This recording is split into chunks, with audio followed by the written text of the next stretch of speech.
দেশ ও বিদেশের সকল হোসাইনি মুসলমানদের প্রতি আমার অন্তরের অন্তঃস্থল থেকে সালাম। আসসালামু আলাইকুম ওয়া রাহমাতুল্লাহি ওয়া বারাকাতুহু। সূরা বাকারার 208 নম্বর একটা আয়াত আপনাদের সম্মুখে তুলে ধরছি। এই সূরা বাকারা 208 নম্বর আয়াতে আল্লাহ পাক রব্বুল আলামিন বলেন, ইয়া আইয়ুহাল্লাযীনা আমানু উদখুলু ফিস সিলমি কাফফা লা তাত্তাবিউ খুতুওয়াতিস শাইতান ইন্নাহু লাকুম আদুউম মুবিন। আল্লাহ পাক রব্বুল আলামিন এই আয়াতে বলেন, হে ইমানদার বিশ্বাসীরা, তোমরা পরিপূর্ণভাবে ইসলামে দাখিল হয়ে যাও, আর তোমরা শয়তানের পথ অনুসরণ করিও না। ইন্নাহু লাকুম আদুউম মুবিন, নিশ্চয় সে অর্থাৎ শয়তান তোমাদের প্রকাশ্য শত্রু।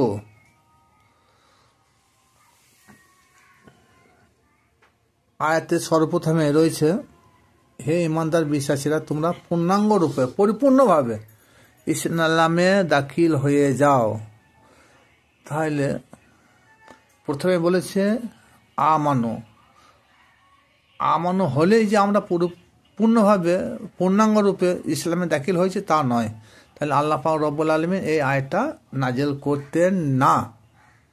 আমরা সবাই জানি যে ইমানদার বিশ্বাসী হলেই আমরা মুমিন মুসলমান, তা নয়। কোরআন তো তা বলে না। কোরআন বলছে, ইয়া আইয়ুহাল্লাযীনা আমানু উদখুলু ফিস সিলমি কাফা, হে ইমানদার বিশ্বাসীরা, তোমরা পরিপূর্ণভাবে দিন ইসলামে দাখিল হয়ে যাও। তাহলে এই পরিপূর্ণভাবে দাখিল হতে হলে কলমা, নামাজ, রোজা, হজ, যাকাত, এটা হলো ইসলামের মৌলিক উপাদান। এই পাঁচটা ভিত্তির উপরে অধিকাংশ ইসলামী স্কলারদের মত যে এই পাঁচটা স্তম্ভ বা ভিত্তির উপরে ইসলাম দাঁড়িয়ে আছে। এটা জাহিরি দিক থেকে ঠিকই আছে, কিন্তু একটু আসুন ভিতর দিয়ে আসুন। সূরা বাকারায় আল্লাহ পাক রব্বুল আলামিন তিনার হাবিবকে দিয়ে বলছে, হাবিব,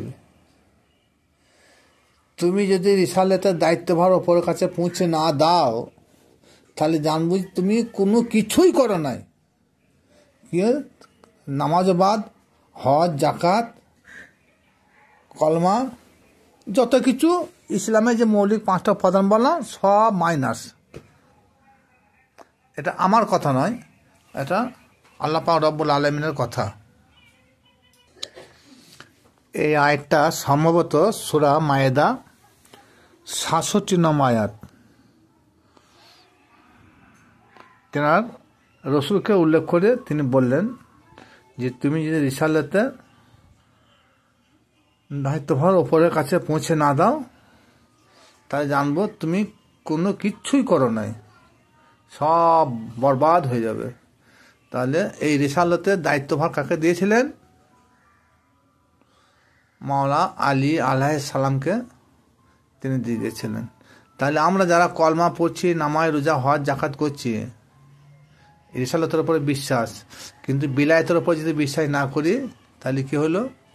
পূর্ণাঙ্গ রূপে ইসলামে দাখিল হওয়া হলো না। আসে বিলায়তের সর্দার, বিলায়তের মাস্টার তিনি হলেন মাওলানা আলী আলাইহিস সালাম।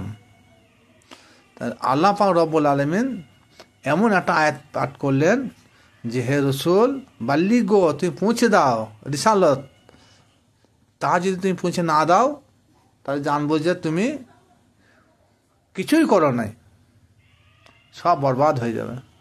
তা সেটা হলো মওলা আলী আলাইহিস সালামের হাতে তিনি বিলায়েতের দায়িত্বভার দিয়ে গেলেন গদিরে খামে। আর বর্তমান সম্প্রদায়ের কিছু মানুষ সে মওলা আলী আলাইহিস সালামের নাম করলে অনেকেই অনেক কিছু কথা বলে থাকে। কেউ বলে শিয়া হয়ে গেছে, কেউ বলে ওরা মুনাফিক হয়ে গেছে, কাফের হয়ে গেছে, ইত্যাদি ইত্যাদি, যার যা খুশি সে তাই বলে থাকে। কিন্তু এটা হচ্ছে যখনই আপনি বিলায়েতের সর্দার, বিলায়েতের মাস্টার, বিলায়েতের মালিক মওলা আলী আলাইহিস সালাম, তিনার প্রতি যতক্ষণ আমরা ঈমান না এনেছি ততক্ষণ পরিপূর্ণভাবে ইসলামে দাখিল হতে পারবো না। এরপরে তখন তারপরে আল্লাহ পাক রব্বুল আলামিন কি বলেছেন সূরা বাকারায় ওই 208 নম্বর আয়াতে, শয়তান তোমাদের শয়তানের পথকে অনুসরণ করিও না, লা তাত্তাবিউ খুতুওয়াতিস শয়তান, শয়তানের পথ অনুসরণ করিও না। তা শয়তানকে কোনো ব্যক্তির নাম? শয়তান কোনো ব্যক্তির নাম নয়। এর আগে আমি অনেক ভিডিওতে বলেছি শয়তান কোনো ব্যক্তির নাম নয়। যেমন প্রধান, ওরসি, মাস্টার, ব্যারিস্টার, উকিল, এগুলা কোনো ব্যক্তির নাম নয়। এগুলো হচ্ছে এক একটা পদ, তা তাদের কর্মগুণের পদ।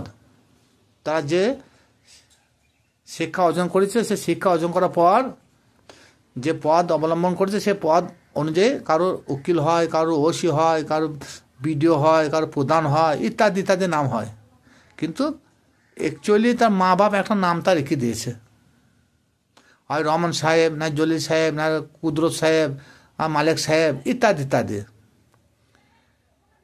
তদ্রূপ আমরা যাকে বলি, যাকে ডাকি ইবলিস, শয়তান, মরদুদ শয়তান, খান্নাস, অনেক রকম নাম আমরা দিয়েছি। ম্যান কিন্তু একজন। তাহলে প্রথম নাম হলো ইবলিস শয়তান। তিনার পরিচয় হলো তিনি এককালীন ফেরেশতাদের মাথার মুকুট ছিল, ফেরেশতাদের সর্দার ছিল। এমনকি তিনি 6,36,000 বছর তিনি ইবাদতবন্দি করেছেন সে মহান আল্লাহ পাক রব্বুল আলামিনের তিল পরিমাণ জায়গা সিজদা করতে কোনো জায়গায় বাকি রাখে নাই। কিন্তু আল্লাহ পাক রব্বুল আলামিনের একটা কথা অবমাননার জন্য এই লানতের তক্তাটা তার ঘাড়ে চাপলো। লানাতুল্লাহি আলা ইবলিসা। সেটা কি, কোন কারণে? যখন আল্লাহ পাক রব্বুল আলামিন আদম সৃষ্টি করলেন, খুব সংক্ষিপ্ত, আদম সৃষ্টি করার পর তখনও তিনি বলেন নাই ফেরেশতা মণ্ডলীকে যে আমার আদমকে সিজদা করো। আদম তৈরি করে সুঠম করলো, পূর্ণাঙ্গ আকার দান করলো। তারপরে যখন স্বয়ং আল্লাহ পাক রব্বুল আলামিন নিজে রূহ আকারে ওর ভিতরে ঢুকলেন, তখনই আল্লাহ পাক বললেন এবার এসো তোমরা আমার আদমকে সিজদা করো। সবাই সিজদা করেছিল। আজাজিল আলাইহিস সালাম তিনি সিজদা করেন নাই। তিনি নিজেকে বেশি বুদ্ধিমান ভেবেছিল। আর সে বেশি বুদ্ধিমান ভাবতে গিয়ে একটা অহংকারে পরিণত হয়েছিল। সেই দিন যদি আদমের পায়ে মাথা নত করতো তাহলে অহংকার চূর্ণ হয়ে যেত, অহংকার থাকতো না। তাহলে আর শয়তানের পথ গ্রহণ করতেও হতো না। এটা আল্লাহ পাক রব্বুল আলামিনের একটা মকরুল্লাহ। এটা আধ্যাত্মিক লাইনে অনেক কিছু ব্যাপার আছে, সেটা হয়তো অনেকে মানতে পারবে কেউ পারবে না, ওইদিকে আমি যাচ্ছি না। তাহলে সেই দিন যদি আদমের পায়ে যদি আজাজিল আলাইহিস সালাম মাথা নত করতেন তাহলে এই পদটা আর ঘাড়ে চাপতো না। তার জন্য আল্লাহ পাক রব্বুল আলামিন বলছেন, হে ইমানদার বিশ্বাসীরা, তোমরা কখনো শয়তানের পথকে অনুসরণ করিও না, সে তোমাদের প্রকাশের শত্রু। তাই যখন আমরা শয়তান যে কাজ করেছে সে কাজ করতে যাব, আল্লাহ যে কাজ আদেশ করেছে সে কাজ শয়তান করে নাই, আজাজিল করে নাই, তাহলে তখন আমরা শয়তানের পথকে আমরা অনুসরণ করে নিলাম। কারণ এর আগে তো শয়তান ছিল না। শয়তান হলো তখনই যখন আদমের পায়ে মাথা নত করতে বলেছিল। আদমের পায়ে মাথা নত বা সিদ্ধা করে নাই বলি এত বড় একটা আবেদ, ফেরেশতাদের মাথার মুকুট, ফেরেশতাদের সর্দার, সে শয়তান হয়ে গেল। তার জন্য আল্লাহ পাক রব্বুল আলামিন বলেন যে শয়তানের পথ তোমরা কেউ স্মরণ করিও না। তাহলে শয়তান যে আদমকে সিদ্ধা করে নাই, আর আমরা যদি সেই আদমকে সিদ্ধা না করি তাহলে আমরা কোন দিকে যাব, একটু এই আয়াতটা নিয়ে একটা গবেষণা করলে বুঝতে পারবেন। তবে এটা হলো শয়তানের প্রথম ক্রিয়া।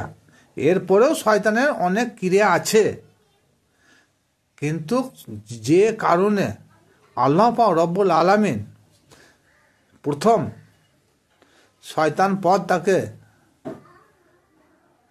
তার ঘাড়ে চাপিয়ে দিল যে এটা তোমার হচ্ছে কর্মের ফল, তুমি যদি আদমকে সিদ্ধা করতে তাহলে এই কর্মফল তোমাকে বহন করতে হতো না। তুমি আমার হুকুম মানো নাই, আদমের কাছে মাথা নত করো নাই, তার জন্যে তোমার কর্মফল হলো লানাতুল্লাহে আলা ইবলিসা, তোমার লানতের ত্বক তোমার ঘাড়ে পড়ল। সেই দিন থেকে আজ পর্যন্ত চলছে। তার জন্য আল্লাহ পাক রব্বুল আলামিন কয়েক জায়গায় বলেছেন যে তোমরা শয়তানের পথকে অনুসরণ করিও না। শয়তানের পথ, শয়তানটা কে, কোন কারণে? শয়তান তো আজাজিল আলাইহিস সালাম, তিনি যে একজন বিখ্যাত আবেদ ছিলেন। তাহলে আমরা যেন সর্বপ্রথম আজাজিল যে কাজটা করে নাই সেই কাজ থেকে যেন আমরা দূরে না থাকি। কারণ আল্লাহ ছাড়া সিদ্ধা হারাম, এটা আমরা সবাই মানি, কিন্তু আল্লাহকে প্রকাশে দেখে কোনো নবী, রসুল, অলি, আল্লাহ, গাউস, কুতুব কেউ সিদ্ধা করে নাই। একটা ওসিলার মাধ্যমে সমস্ত অলি, আল্লাহ, গাউস, কুতুব, পীর, দরবেশ, শায়েখ, পরেজগার, মুমিন, মুত্তাকিন, যেনারা আল্লাহ আল্লাহ নেককার বান্দা, তেনারা একটা ওসিলার মাধ্যমে আল্লাহকে সিদ্ধা করেছেন। তাছাড়া আর এছাড়া এমন কোনো মারফতের কোনো একটা আয়াত, কোনো কালাম নাই যে কোনো অলি আল্লাহ, পীর, ফকির প্রকাশ্যে আল্লাহকে দেখে তার পায়ে মাথা নত করেছে। কিন্তু যেনারাই করেছেন, যেনারা আল্লাহ নৈকট্য লাভ করেছেন, তেনারা ওসিলাকে কেন্দ্র করে আল্লাহকে সিদ্ধা করেছেন। এরপরে আর একটা কথা, সে তোমাদের প্রকাশ্যে শত্রু। আমরা জানি শয়তান আমাদের শিরায় উপশিরায় ঘুরে বেড়াচ্ছে, এটা দৃশ্যমান নয়। তারপরেও আল্লাহ পাক রব্বুল আলামিন আবার বলছেন যে শয়তান তোমাদের প্রকাশ্য শত্রু। প্রকাশ্য একে বলা যায় যাকে দৃশ্যমান, যাকে দেখা যায়, দেখা যাবে। যে ব্যক্তি আদম কাবায় সিদ্ধা করে না, করতে চায় না, যে ব্যক্তি আল্লাহ এবং তার রসুলের অনুসরণ অনুগত স্বীকার করে না, আল্লাহ এবং তার রসুলের সীমারেখার বাইরে চলে, তারাই হলো ওই পথের অনুসারী। ওই পথ ওই ইবলিস শয়তানের পথ। এরপরেও সূরা বাকারাতে আল্লাহ পাক রব্বুল আলামিন বলেছেন মদ খাওয়া এটা শয়তানের ক্রিয়া, জুয়া খেলা শয়তানের কাজ, অনেক কিছু বলেছে। মদ, জুয়া, তীর, এগুলো সব, এই কর্মগুলো হচ্ছে শয়তানের ক্রিয়া। কিন্তু প্রথম ক্রিয়া হলো আদম পায়ে মাথা নত না করার জন্য, আর ওইটাকে অবমাননা করার জন্য আল্লাহ পাক রব্বুল আলামিন ইবলিস শয়তানের পদ তেনাকে দিয়েছেন। তাহলে এই আয়াত থেকে কি প্রমাণ হলো? আমরা যেন শয়তানের পথ অনুসরণ না করি। তাহলে সর্বপ্রথম কোন কর্ম করি শয়তান হলো, সেই কর্ম থেকে আমাদের বিরত থাকতে হবে। সে যে কর্ম করে না সে কর্ম আমাদেরকে করতে হবে।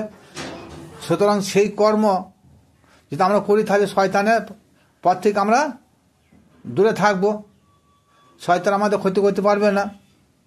সুতরাং শয়তান যে কাজে খুশি নয়, যে কাজে শয়তান রাজি ছিল না,